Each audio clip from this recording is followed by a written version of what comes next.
In the stars, we have a new moon developing, and it has nothing to do with dropping your drawers. No, but Venus in Cancer may have something to do with that. Whenever Venus, the planet of love, changes signs, and it just left, it's been in Gemini since April. Yeah. And it has just now gone into the sign of Cancer, which is, to me, very important, because wherever Venus goes, it brings good things in its wake. So I thought, we've been talking about Leo for a long time. It's time to talk a little bit about Venus in Cancer. So, all right. What's it all mean? Well, for Leos, it means help from females behind the scenes.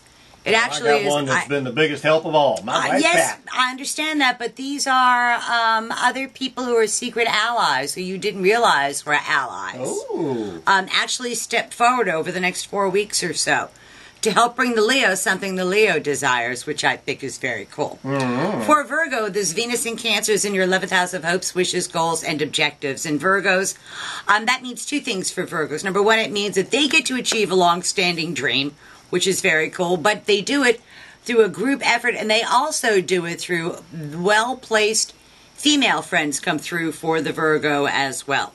For Libra, it is in their 10th house of career and public standing, and they get evaluated professionally to see how they've done, and if they need to make some changes. There'll be small changes, they won't be great big ones. And they also get some sort of attaboy, some kind of pat on the back, I don't think it's more money, which to me is the only really decent attaboy, but, you know, who can tell? For Scorpios, it's in their 9th house of the law. Legal matters, educational matters, important matters at a distance, all go the way of the Scorpio. And something, the law is very favorable to Scorpios, and it helps them get what they want, and legal matters finally move off dead center. Good. For Sagittarians, the money gods smile on them. Money literally falls out of the sky on Sagittarians, and it's unearned income rather than earned income. And they should spend some of that on the people that they hang with the most. Now, Bobby a Sagittarian? Depends on how the stars are. If the stars are favorable for Sag, he's a Sag. If they're favorable for Capricorn, he's a Capricorn. Well, he's about to spend money on his daughter's wedding, so there you go. There you go. Spend money on the people you love. For Capricorns, Venus is in their 7th house of partners, and their partnerships smooth out. Capricorns haven't had a rough time in partnerships, but with Venus in their sign, single ones attract somebody, married ones, their marriage goes very well. But it actually is like pouring oil on rough waters, is what it is. For Aquarians, it's in their 6th house of work and in responsibilities, and Aquarians get to straighten out their work environment. It's not a promotion, it's not an increase in responsibility, it's not an increase in money. It really is down to a better working environment for the Aquarian. For Pisces, they want to have fun, and love returns to their life. Pisces they have literally, I think, been brutalized since November with Mars opposing their sign.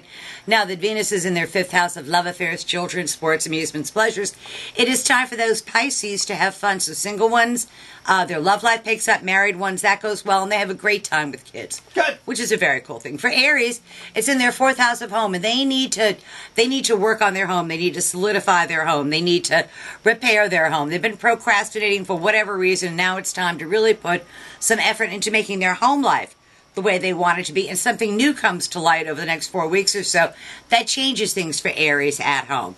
For Tauruses, the pace of their day-to-day living picks up to near warp speed. They've got places to go, people to see, things to do, contracts to negotiate, agreements to hammer out. It's a very favorable time for Taurus to make the things, to take their day-to-day living and make it something they can really manage. Pat's been working on that, so that will work. Oh, no doubt. And then for Geminis, they make money. They increase the amount of money that they make. If they're due for a bonus, if they're due for a raise or an increase, the money gods smile on Geminis for the next 4 weeks, and it is money falling out of the sky on them. And then for Cancer, the last sign, Venus is in their sign. Venus only goes into your sign once every 14 months, and it's time to turn the love principle back on in Cancer's life. So if they're single, they attract someone. If they're married, their marriage life goes well. But Cancers in general feel the love from the universe, which they really haven't felt for a while. So you combine that with the new moon on Friday, and I say it's a great week for all of us. So sounds good to me. Tomorrow's news today for the 12 signs of the zodiac. Thank you, ma'am. Always a pleasure.